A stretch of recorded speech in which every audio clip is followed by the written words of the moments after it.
আলু আর পেঁয়াজ একসাথে থাকলে আমাদের কিন্তু জীবনহানির মতন সংকট হতে পারে।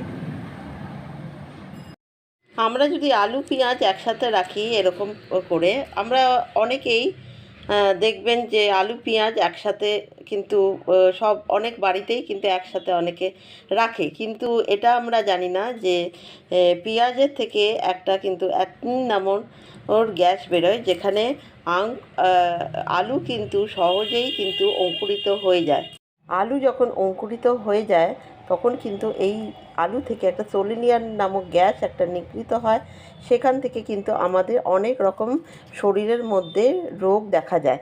যেমন হচ্ছে প্রথম হচ্ছে ব্লাড সুগার লেভেলের দেখা যায় অসুবিধা, দ্বিতীয় নম্বর মাইগ্রেন, আর অ্যাসিডিটির পরিমাণ হতে পারে। সুতরাং আপনারা প্রচুর পরিমাণে এটা শেয়ার করবেন, কোনোভাবেই যেন কেউ আলু পেঁয়াজ এরকমভাবে একসাথে কখনোই অবশ্যই রাখবেন না।